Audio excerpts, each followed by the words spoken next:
they think AI is like ChatGPT. Right? Okay. So they go, oh, they synonymized it. They're like, well, okay, AI has been around for a long time. If you go, you go back to probably 80s, even before that. I mean, part of it is like super advanced forms of algorithmic decisions, which is what the earliest search engines are. Google, I would argue, has evolved into a version of AI. One of the biggest things that people will need to realize is it's a tool, like anything else. Money is a tool.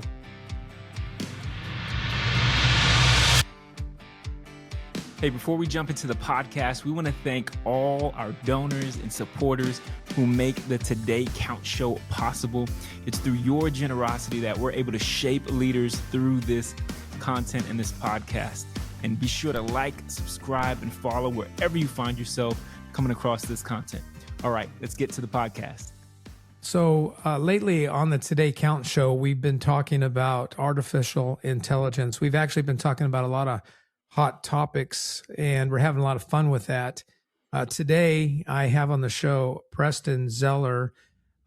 We met on social media, I think, a couple months ago. And I kind of looked into him a little bit and was really impressed with this particular, I'm going to call it an app. I'll let him correct me if I'm wrong about that in just a minute, called Psalm Log. You'll hear more about that in a little bit. But I was so impressed with it. I said, okay, this guy seems to know what he's doing, and I would love to have him on the show, see how we can help him and how he can also educate us as listeners. The way I'd introduce him today is that he is a faith tech. So he's a faith-centered man.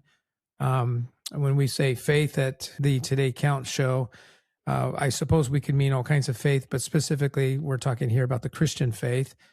Faith tech founder. He's an award-winning documentary filmmaker and growth executive who bridges high-growth software strategies with spiritual wellness innovation. In fact, one of our co-hosts, Gary Hartz, would probably really be interested in the work that Preston does. And if you recognize the name Gary Hartz, it's because he's a co-host in our Genesis project, where we're walking through the book of Genesis, kind of a separate channel, same channel, but it's kind of packaged differently.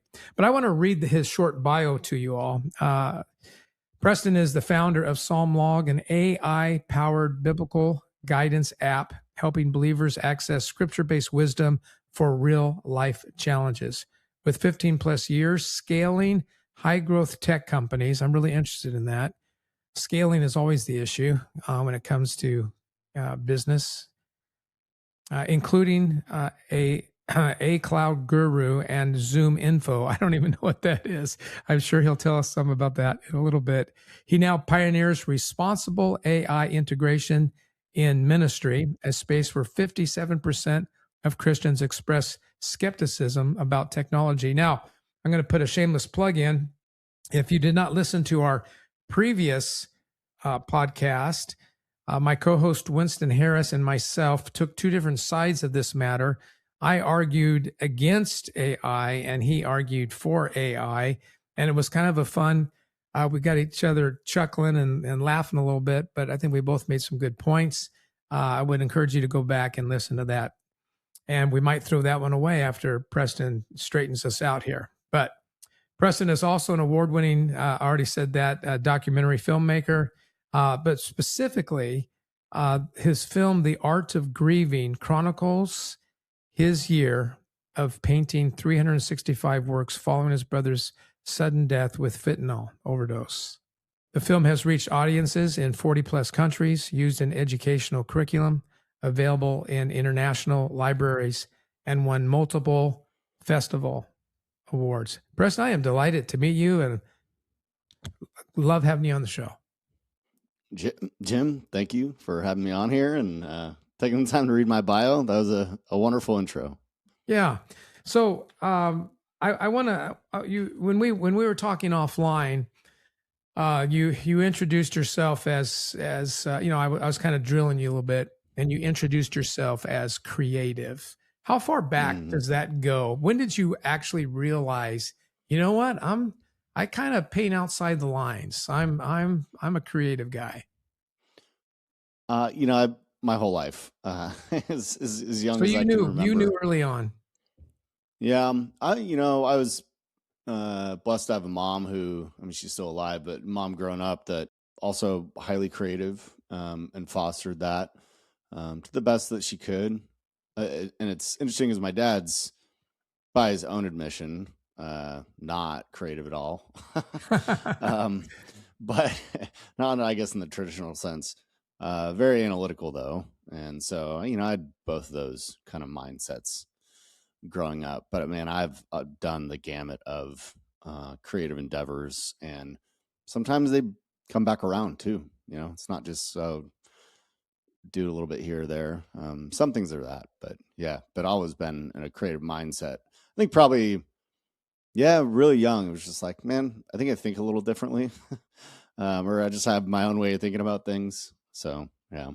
Would you define your type of creativity integrated with technology? I recognize that fire is technology if we go back that far, but I mean in the terms that we typically think of technology today, right? The computers, the satellites, and everything in between. So when you think of creative, do you also include like art, or are you thinking more in the technological realm? Yeah, it's kind of both. It's I think similar, an analogy you could pull is like an engineer. We might think of an engineer as a structural engineer, or I mean that's oftentimes, but an engineering brain is really just someone who loves to know how things work, and then um, put things together in a certain way. So I guess it's a stereotypical like guy trait in many ways, or when you see that in young boys, but and I see that in my son. But yeah, I don't, I wouldn't limit creativity to like a visual art or musical art or something like that. I think people are creative in a lot more ways than they give themselves credit for. But certainly I span like the visual arts for sure, but then getting into um, just creative thinking in general, and for problem solving. Before we talk about AI, because I definitely want to camp there for a little bit, I just don't think we can skip over your brother, and you're willing to share that on your bio. Obviously, you put it out there with the documentary. Talk to us about how that even came about. How did the documentary come about, and maybe just give us a little bit of the backstory if you are open to that. Yeah, sure. Well, the year prior, I'd gotten back into painting. I think to some degree I'd done so much like computer work and branding and design and websites and all those kinds of things in the digital marketing world, creation. There's something about that pulled me back to painting, which I did when I was younger. I did fine art all throughout high school. So the year prior, I'd done that. My brother dies, and I just instinctively knew, because I've been doing arts my whole life, and music in particular. Well, this is an opportunity for me to explore this. And, I have 3 young kids at the time, married, working a kind of a executive, mid-level role at a company that's just doubled in size, and it's highly stressful. So I was doing larger pieces though. So I did a series of like 7 larger pieces, and I talk about this in the documentary, but basically I had an art show and all these abstract pieces hanging around a room, and people start they're walking around. Whenever I've had an art show, I let people sort of interpret that in their own way first, and then I'll go talk to them and I'll ask them what are they getting out of it, because that's really kind of ultimately what counts. And then I didn't really realize this was going to happen, but I just continued to share, hey, this abstract work, well, here's what it's really about. And it was just telling pieces of this loss I'd gone through just 6 months prior. It's just a combination of realizing people weren't very good at talking about grief, or addressing, maybe being empathetic about it. It just felt so awkward. But then also realizing so many people had these deep experiences, people I considered to be friends or that I knew well who were then sharing their own grief, and then some of them starting to cry, and you're like, wow, okay, well, there's unresolved things there, or maybe it's just hitting a really sad point, memory for them. And I took this trip and really realized, I'm like, I need to work through this in a more streamlined fashion versus these bigger paintings. So I wrote in a journal just 2 things. It said, paint every day for a year, make a documentary about it. It started out as that. I had no idea how the documentary would turn out. I just knew that, hey, I'm going to go through this unique process for myself. I might as well make a documentary out of it, whatever that turns out to be. That's what started in late 2019. And part of that, too, is sort of bucking the inclination that artists have to filter their process and just show the best work. And so I knew over the course of that many paintings, there'd be many that I did not like and that maybe represented something I didn't like either. But I'm like, whatever, I'll share them. So all those got shared on social media. You could still see them today. Over the course of that, the actual painting of all those, is finding people to work on the film, make the film. And, by the time it got put out, which was mid 22s when it got put on the first streaming platforms, there's a moment of like, well, this is it. I'm either going to be looked at as some, crazy narcissist or it'll be really helpful. And I'm sure there's everything in between, but it just has continued to get legs into these different arenas, particularly because as much as natural it is for me to gravitate towards arts in a time of grief, that's not what most people go to. And so it's one of the things it's done is show people that you can do art. And I'm sure a lot of people may look at the documentary and go, there's nothing particularly amazing about these individual pieces. They're all little study pieces. Yeah, I could go do that. I could go sit down with paints and just intuitively put it on a canvas, which is what I did. I happen to publish mine, but you don't have to do that. Most people never will. It's for you. And so I think it's served as a couple things. One is that say, hey, you can go be creative. And also this could help you maybe tap into and release some parts of your own grief journey. But then also, hey, let's not make this such an awkward conversation either. I mean, death is happening every day. Mm-hmm. And if you haven't already, and you're listening to this going, man, I haven't gone through a hard death yet. Like, you will. Yeah. And it's going to make you really question just life and everything in it. So that was kind of the part of the run up to that. And also it sparked this more refined process to what does it mean to journal in an alternative format. Really interesting. I've never had a thought of journaling, through painting because I can't even draw stickmen very well. So it's never really, but I have been experimenting with writing. I think I started when I was 35-ish, when I wrote and published my first book, and I've written 3. I'm on my 4th one right now. And you said something earlier that really struck a chord with me. You said, I don't know if people are going to see me as a narcissist or whatever. It really is kind of a risk to put yourself out there. And I wrote a line, I'm still in the process of writing this next book. I wrote a line in the introduction. Sometimes I don't write the introduction in the beginning, but for some reason I thought I needed to write it as a way to hold me accountable, keep me, moving in the direction I wanted it to go. But I had I wrote the introduction, and then I came back later and read it. And there was a line in there that really struck me. I forgot that I had written it, but I looked at it again, and I don't know if you've ever written, but a lot of times when at least when I write and then I go back over and read what I wrote, I hate it. And, I want to, and I want to destroy it. I think any creative work can be like that. And so I didn't think about narcissism. I thought about stupidity. I'm an idiot. What am I doing writing? Right.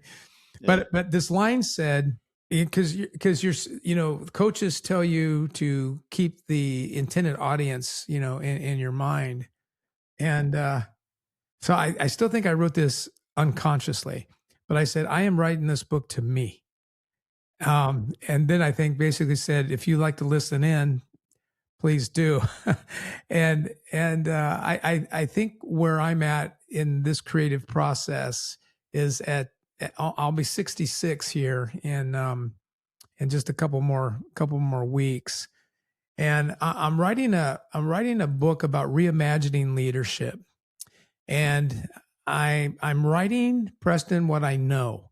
Now, what I know is sometimes what I don't know, but if that's the case, I say so. But I'll say, well, what if? And I'm actually enjoying the freedom of not being so critical of my own thoughts, not doing what ChatGPT, which we'll get to later, well, because sometimes what I did in the past is I will put my prose out there to ChatGPT, and I'll say, okay, now argue the other side. And sometimes I find that helpful, but I did not want to do that in this work, um, because to me that makes me I feel like I'm trying to sell something versus try to express. And it sounds to me like that's kind of what you did with these 365 paintings. You're simply expressing and maybe not even knowing exactly what you're expressing at the moment, or at least consciously.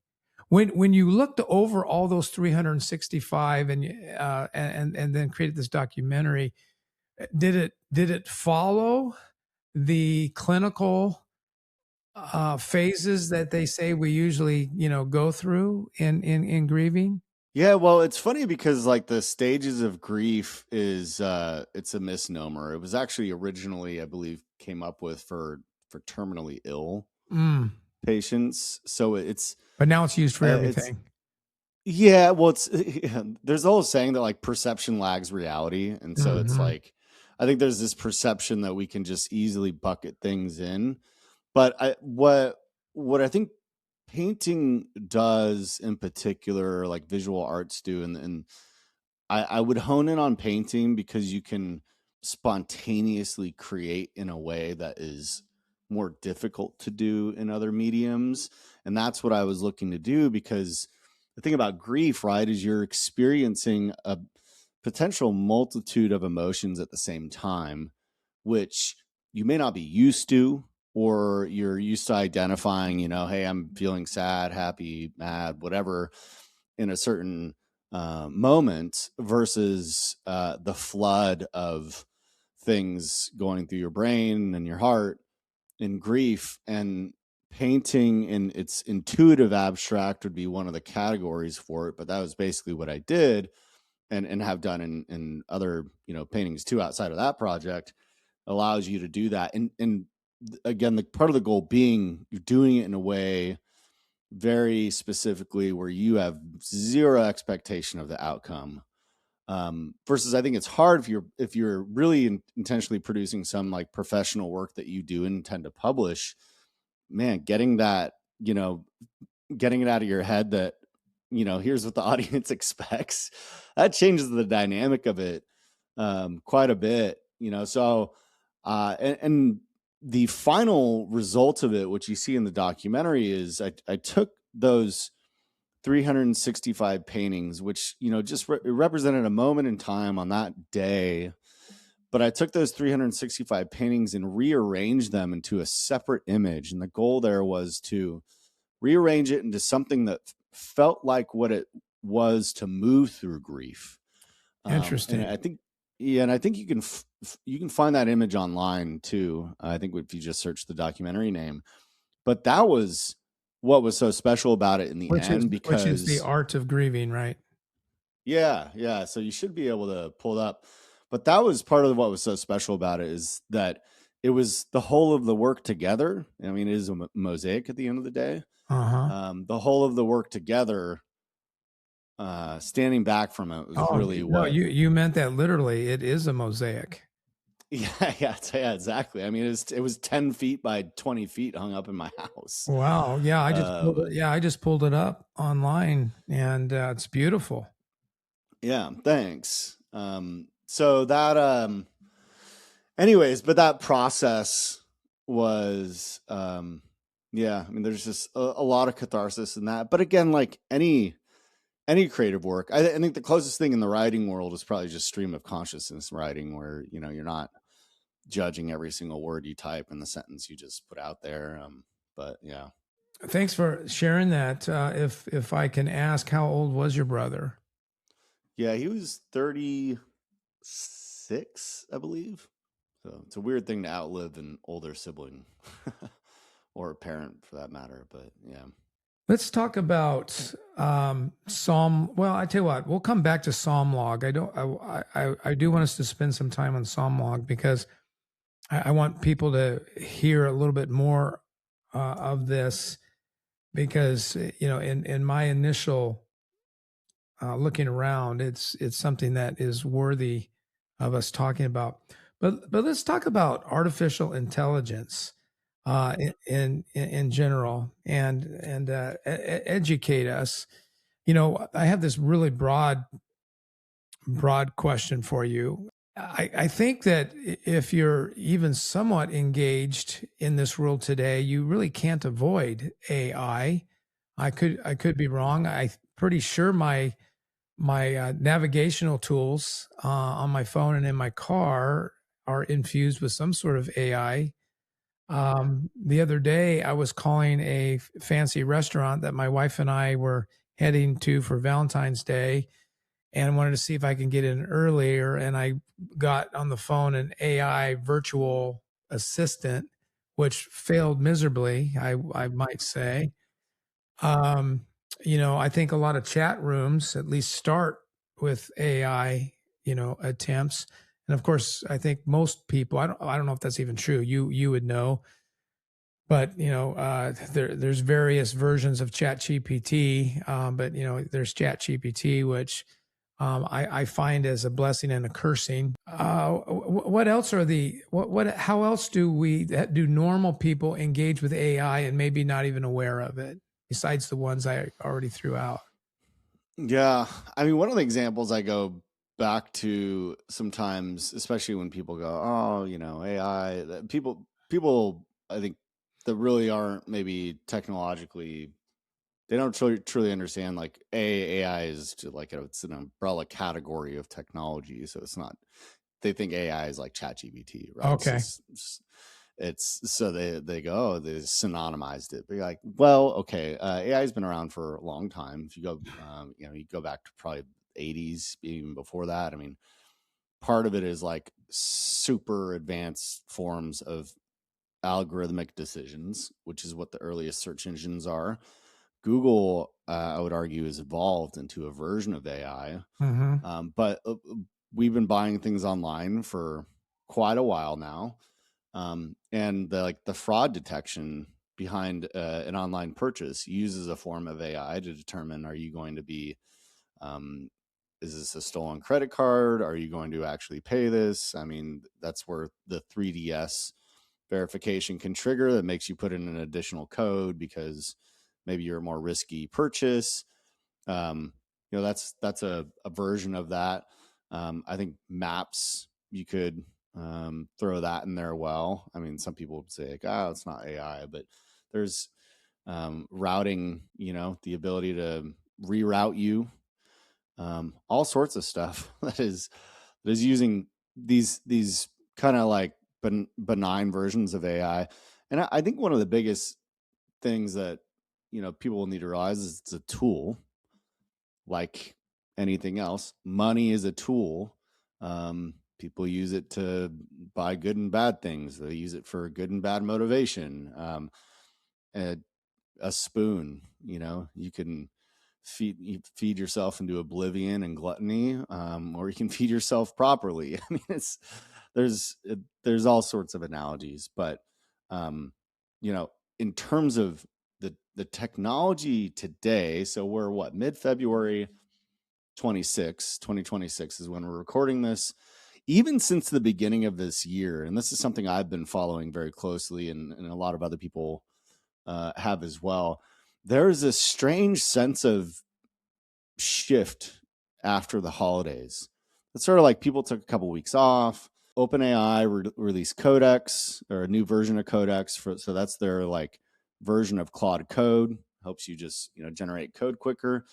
And then this other product that's now open is OpenClaw.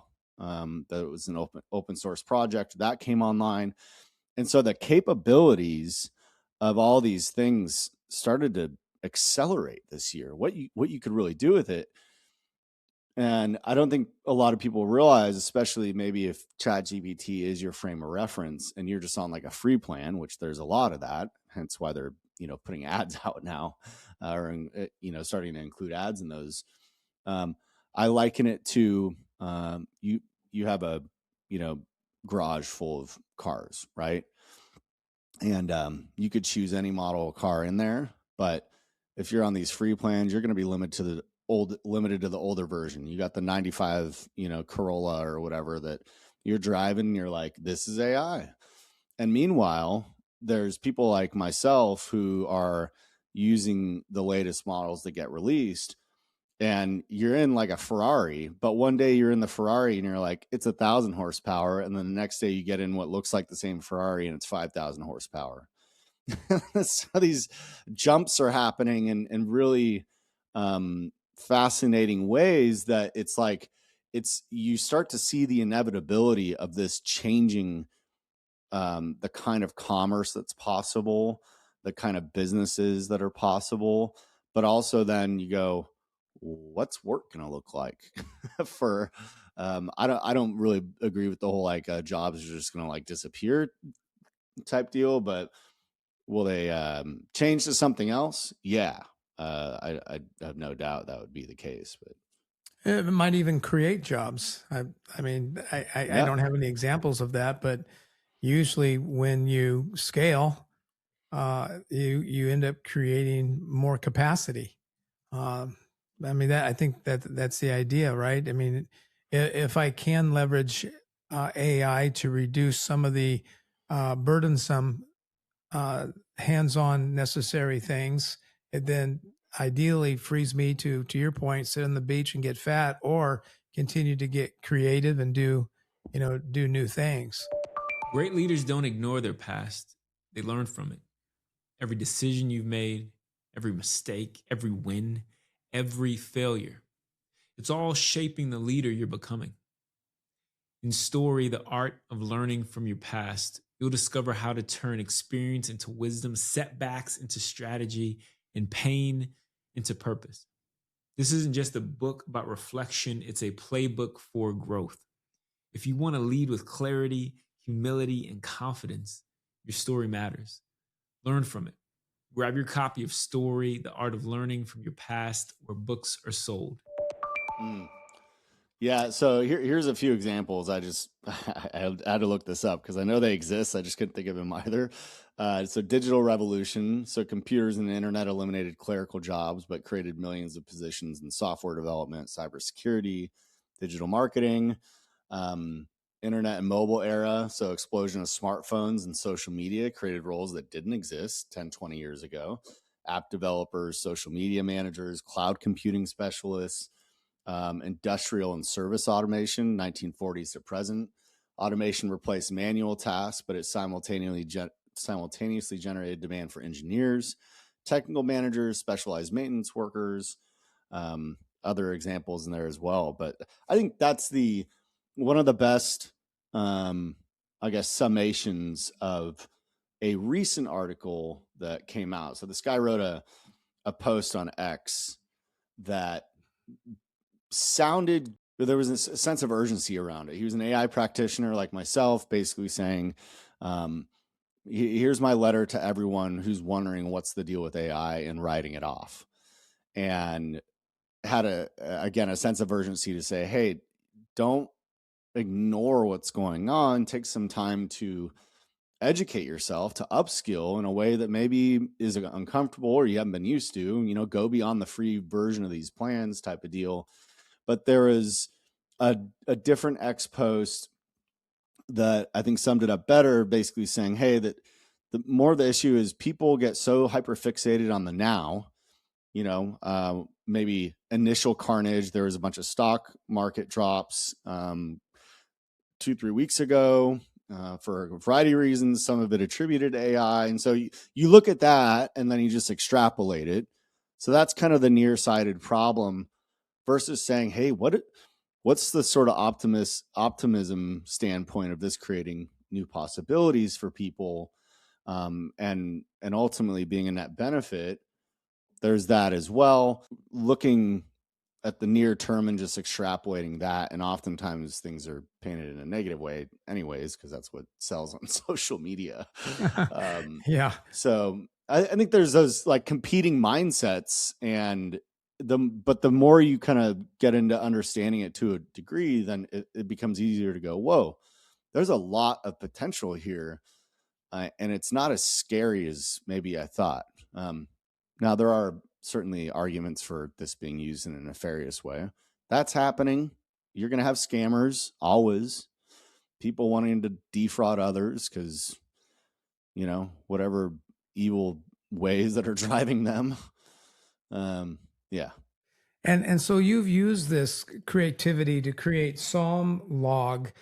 Would you go into a dissertation about Psalm log? I mean, tell us what it does and how it does that, and then why that would be something that folks would be interested in having. Yeah. So most simply put, it's a way to get 24/7 personalized biblical advice. So think about it as a tool that's like a biblical life coach. That's another way to think about it.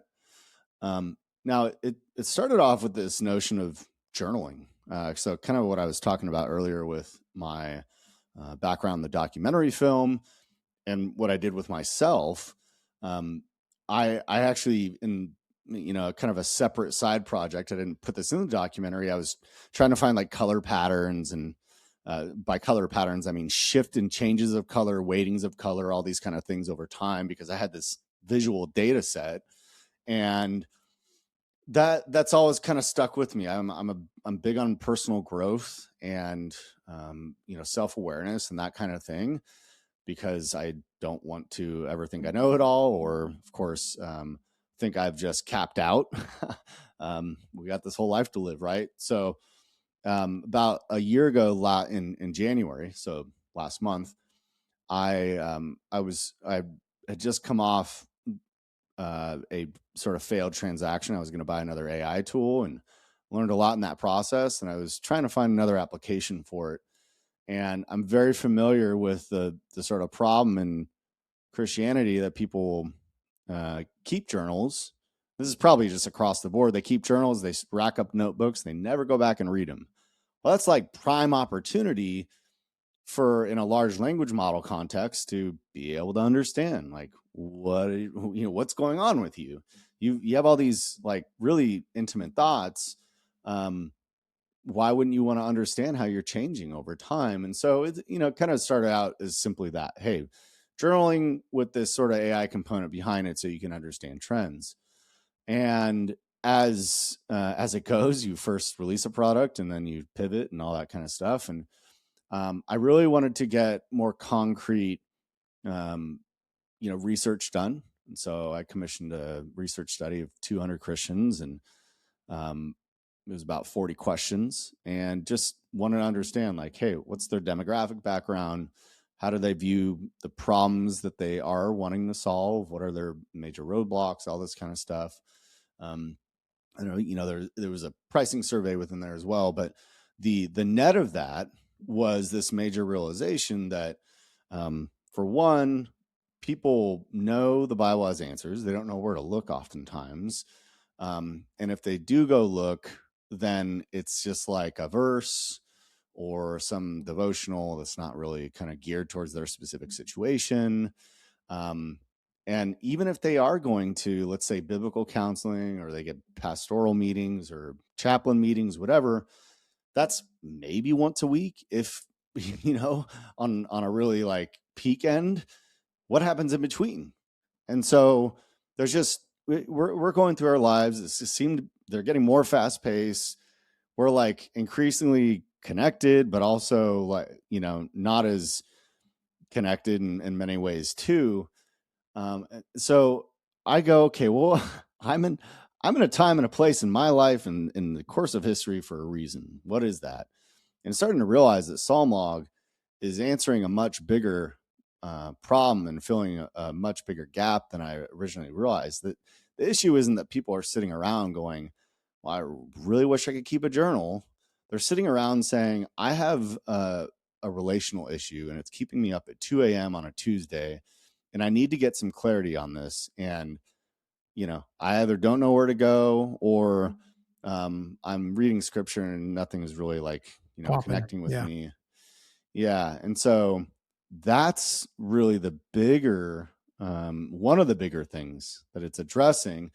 The other is the younger generation, Gen Z, is a lot more just skeptical of like church. And so, there's frankly a variety of good reasons for that. Sure. But the point there being like, is okay. So where are people going? You hopefully maybe you have a friend who's well informed, or you're going and Googling verses or Googling the problem you have, or what's also happening, people just going into ChatGPT. That's not really what it's designed for though.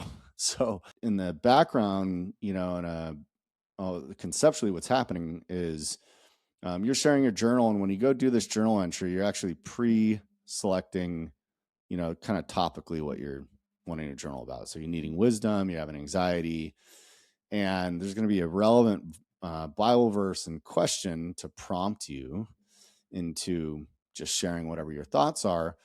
And so then once you finish your journal in the background, there's a number of things happening, whether it's classification, to understand the severity, your age range and stuff. So we do some onboarding, your age range, your, where you at spiritually, or you seeking to, I've been a believer for 10 plus years. That's a very different frame of mind.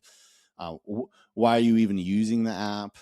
And then using basically your journal entry with the context of that verse you shared, and then a lot of other prompt engineering on the background. It gives you a 6-point breakdown, includes like your emotional keywords, your personal summary of what you just shared, the scripture connection, the next steps, an encouragement.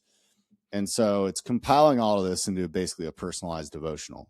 So over time, what you're building like a library of reflections that then starts to become this ongoing reflective. And so that's where the journal comes in. It keeps an ongoing chronological record of what your entries and what its output has produced. Yeah. And so it'll help you find those through threads that would otherwise be lost in a written journal. And let's be honest, how many of us, are sitting down writing anymore? Unless you're kind of romanticize, writing on paper. But I've stopped so many journals because I'm Preston, like, I don't really want to sit there and write. You're making fun of me right now. No, I think it's great. And you know why you know why I do it? I do the old school journaling because I don't know when's the last time that well, let's see if you would agree with me. So if I got a pen right now, I got a journal here on my right side. When I start writing something, I find that it's too slow.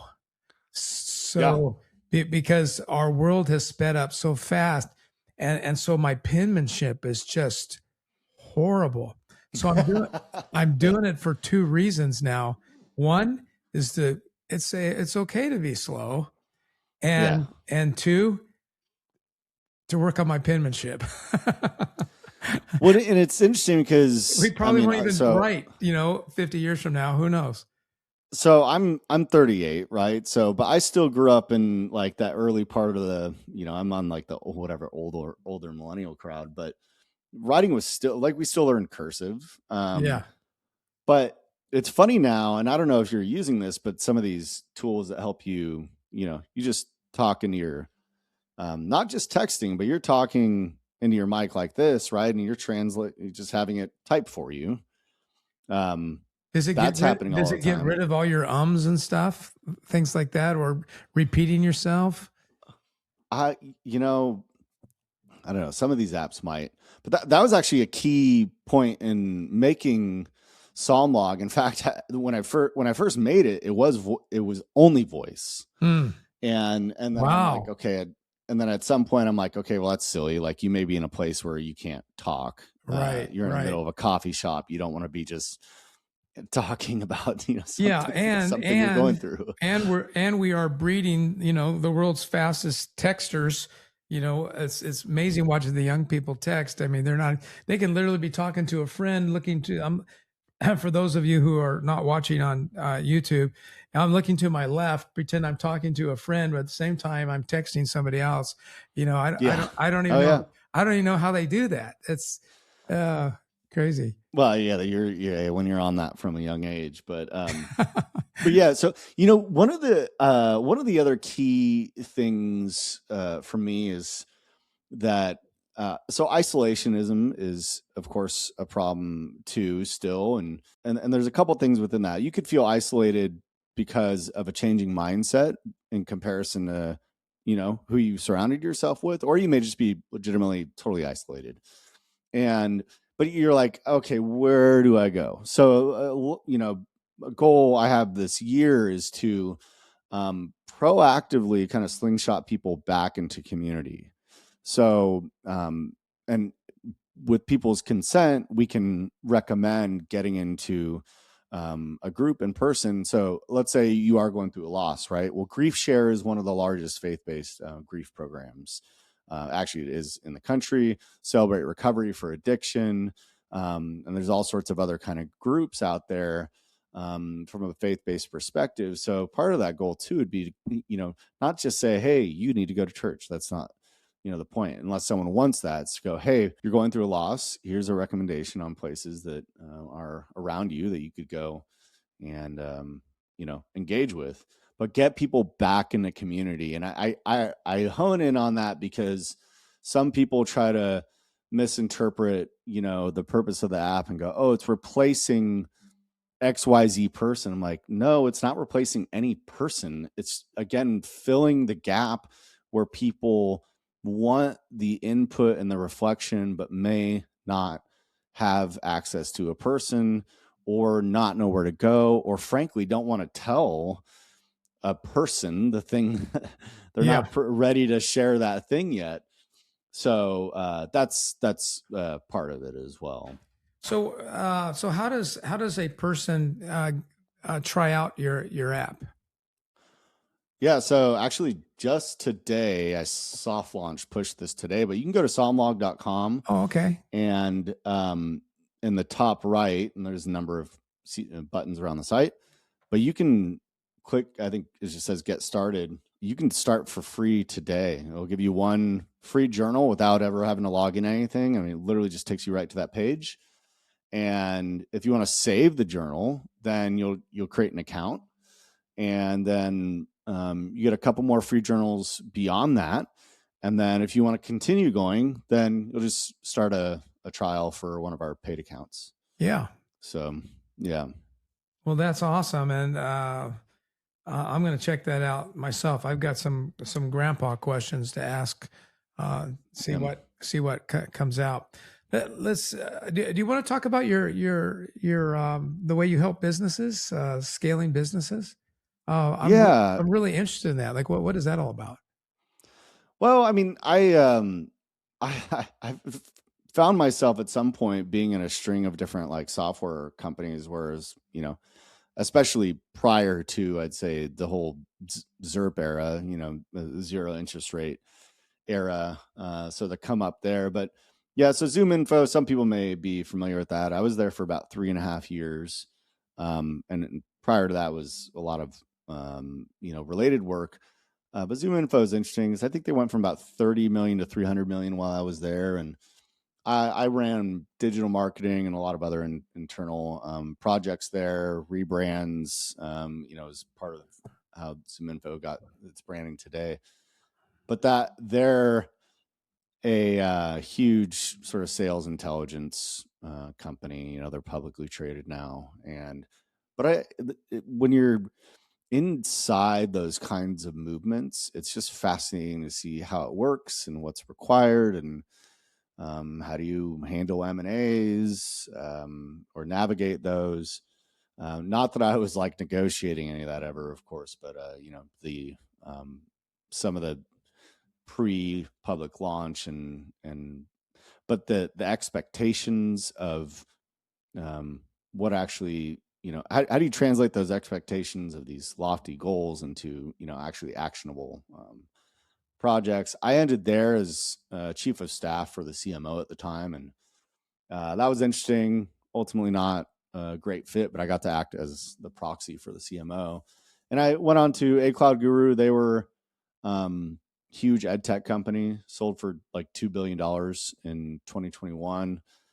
So they hit like, peak COVID stuff, like pretty in a great way for them. And then most recently, I was chief growth officer at a real estate data and software company. And Is so that the batch service? yeah. Yeah. Mm-hmm.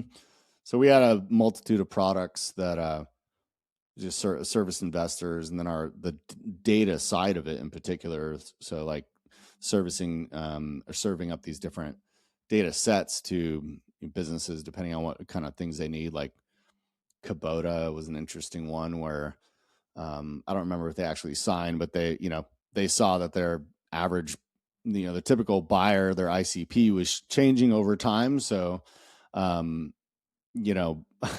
we're starting they're gathering data on what did the actual owners of large properties look like, so they could go to their dealers and say, hey, here's actually the demographics of your buyer now. It's not an old farmer. It's like a young, multi-generational farmer or something like that. But I mean, through all those experiences that have been invaluable and painful a lot of times is going, okay, well, you're seeing the inner workings of how these different phases of a company go, what not to do, what to do. Most people want to go get acquired at some point. What does that look like? How do you even prepare yourself for that? What's an investor going to care about? So, I think depending on what your goal is, those are things I can help with, but I'm primarily focused on my own products, but where it makes sense to, I'll go consult with other business owners. And the other one that'll come up too, of course, is people that are stagnant. They're, hey, I've hit this level of revenue growth, and what worked then doesn't work now, and I have no idea where to go from here. So because I have kind of worked across that gamut of 0 to much higher, I've worked, problem solved across a lot of these things. And I think in particular, what's going to be interesting to see in the coming years is, if you look at kind of a legacy company model, which of course big established companies do, part of that structure is based around, maybe the ability to replace people a little easier, creating these promotion ladders for people. So there's career advancement, all that kind of stuff. But what's going to happen when you have AI native companies come in, where instead of kind of building a traditional IC, supervisor, manager, director, blah, blah, blah, all those kind of layers within an organization, what happens when you're hiring people, especially early on, who are like the power of 5 or 10 people because they have these AI tools? And that's where this whole idea of the one person $1 billion company comes into play. Is when do we see that? When will we see multiple of that? Maybe, who knows? Or when will we see like, many one person $10 million companies because of AI? And I'm not saying any of that's easy in any regard, but the way in which people can be productive and not just productive, but like innovate. The pace of that today as a single person is insane. And that kind of, I think, goes back to what we were talking about offline, which is just like since the beginning of this year, these new models, those are changing the game as well. So my thing, I think, working with any company and certainly looking at my own is going, hey, what the practical uses of AI, not just, I don't know, moonshotting something. And if you want to do that, that's cool. It's a moonshot for a reason. Yeah. How do you plan on marketing Psalm Log? Yeah, I mean, right now it's partially these kinds of conversations. Okay. I mean, I realized late last year that, I want people to know who I am, who's the mind behind this. Yeah. That I'm not just some rando in the middle of nowhere. Not that would matter, but that this is something that I'm deeply passionate about from a technology perspective, but also as a believer and as theology goes, I'm very I want to be hands-on with this. And this is not an easy problem to solve for. It was one podcast I was on. He's like, you're taking religion and theology, or religion and technology, and merging the two. I'm like, yeah. He's like, what? You picked two of the hardest problems you could kind of go after to try to tackle. I didn't do it necessarily because it was a hard problem, but because I think it's a worthwhile problem to tackle, because I think, AI is going to fill the gaps or the voids in a lot of different things, and that we don't, of course, even truly understand yet. Maybe that's a, message for someone listening, is that like, there's going to be a lot of opportunity, and looking for that and taking that opportunity seriously is not an opportunity that I think you get in every generation. I mean, if you were at that late 90s, first like .com run up, that was an opportunity in a moment in time. Look how many, the whole PayPal mafia thing, how many people came out of that, including Elon Musk, and have gone on to do really wild things. And so I think this is an opportunity in many ways to be attentive to the shifts that are going to happen in a variety of industries. So, but sorry to wrap around your question. One of the things we just put out on Psalmlog is a nationwide church directory for the United States. I'd like to do that for other countries as well, but we have over 285,000 churches on our website, and tools to research churches, to find a denomination that's right for you, compare denominations, all that kind of stuff. Building quality organic content is part of that as well. Paid ads will probably come at some point, but it's just, it's easy to light money on fire.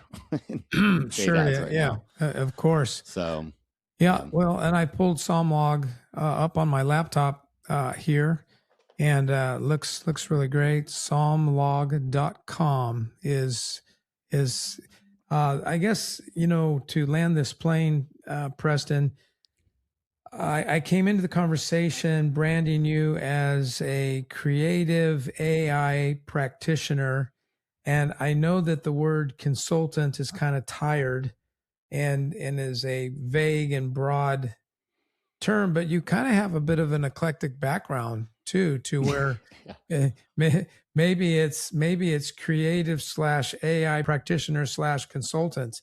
Sounds like you would have a lot to offer, particularly for those who are looking to take whatever their offering is and say, how can it be, as my co-host said last week, how can I amplify my work, my offerings, my voice, through AI?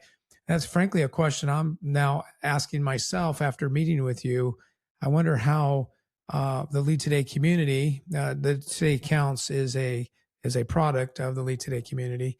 And then the Lead Today community is a community of leaders networked around the United States, where we provide coaching, workshops, retreats, those kinds of things. And our core belief is that leadership is an inside out proposition, and that our relationship with God informs our soul and our soul informs our senses versus the other way. Obviously, our senses can penetrate our soul, but if our soul can at least interpret those things, being informed by a relationship with God, then we have a better chance of not just staying sane, but thriving, as God would want us to thrive. My temperament type is actually called the technology temperament. I was just born, I think, in the wrong time frame. Where I just took a little while to catch up to yeah, where the technology got. Yeah. I'm more of an application guy. Show me how to use it. Show it how it helps me, and I'm interested. But I remember my first, just to date myself, I remember my first software or writing, computer programming, I think is what it was called back in the day. Is there's a language called BASIC where we had to. It was really easy to do. I remember that if I could do it, it must have been easy to do. But we had to create a program where kids could put in their little leaguers could put in their how many hits they had at bats, was whatever, give you their batting average. And then, of course, it would print on a dot matrix printer that took like a half an hour, to get done. So, me and the dinosaurs, we were out there, paving the way for you modern guys to do what, what you're doing today. I still learned, I took an actual typing class in college, It's funny stuff. Preston, is there anything else you'd like to share with our listeners? I would just appreciate go try out SomLog. Again, you can try out your first journal without having to log in. If the documentary appeals to you, just look up The Art of Grieving in Google, and you can find all the streaming spots. But it's in Apple TV and Amazon Prime and those kind of places. So the one thing I didn't mention in there is that it's not just about me. I bring in an art therapist who's a clinical art therapist, and she talks about art therapy from a clinical standpoint, like overarching, grief related subjects. And then we go kind of a historical survey on what have other artists done in history when they experience loss. So it's a pretty multidimensional documentary. I think you'd get a lot out of it. So how long is the documentary? It's about 70 minutes. Oh, wow. That's great. But yeah, and if you want to connect with me, LinkedIn's probably the best place to do that. Yeah. And I had you up here. And where would we find that documentary? Yes, Amazon Prime, Apple TV. It's on YouTube, their official whatever streaming channel, and a ton of others too. But those first two are mostly where people will go. So it's international, of course, as well. So it depends on the country where you'll find it. Preston, I'm really glad I had you on the show. Let's don't become strangers. I'm gonna kind of be watching SomLog, and feel free to reach out to me, and maybe we can double back after some time and see how things are going. That'd be wonderful. I appreciate you having me on, Jim. All right. Well, bless you. You too. Thanks for spending part of your day with us on the Today Count Show. If today's conversation encouraged you, challenged you, or helped you grow, share it with someone in your circle, because we're better when we grow together. And be sure to subscribe, leave a review, and stay connected with us on Instagram, YouTube, LinkedIn, and Facebook. And remember, real change doesn't happen someday. It happens today. Until next time, keep showing up, keep building, and keep making today count.